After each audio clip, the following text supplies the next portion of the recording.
Well, it was a beautiful event here today at Jerusalem Baptist Church as 9 more athletes get inducted into the African American Sports Legends Hall of Fame. We all know how good the African American athletes have been over the years in Toledo, so it's obviously a big honor to be inducted. Former Scott basketball star Truman Claytor was one of those inducted.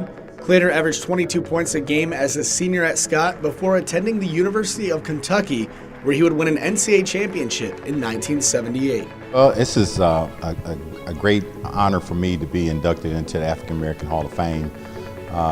It just shows that your legacy lives on in the community.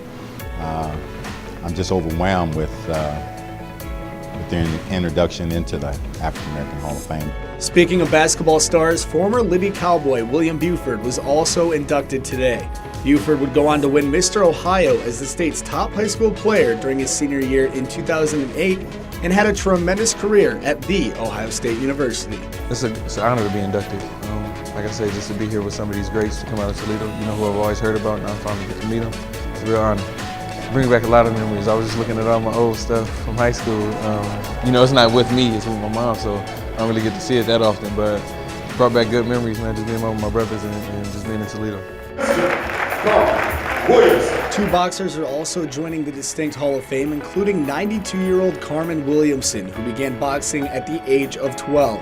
Williamson also visited over 100 countries to help train boxers and even officiated the Olympic Games in 1984. It means that I have at least achieved some of the things that I have worked for as a youngster.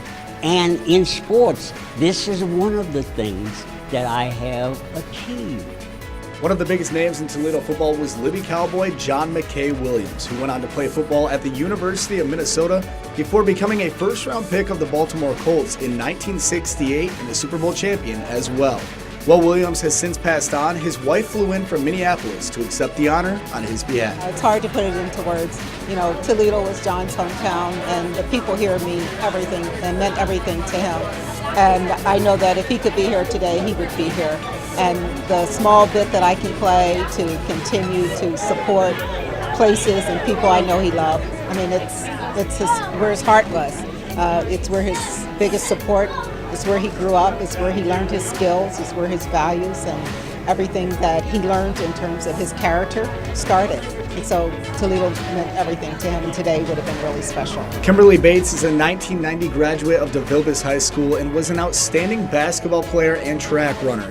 Yet she attended the University of Toledo on a volleyball scholarship and was inducted into the Toledo City Athletic Hall of Fame in 2005.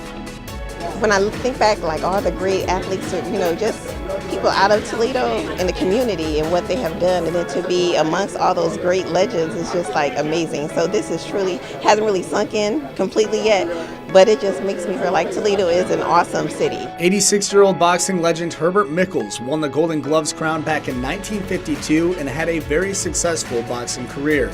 Yet he has made an impact on youth through coaching baseball, which he had done from 1986 until his retirement in 2017. I just retired from coaching baseball, but I'm still hanging in there because them kids need it, buddy, believe me.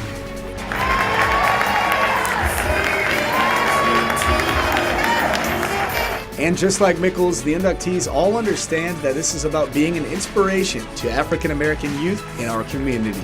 Reporting from Jerusalem Baptist Church, Zach Herring, BCSN.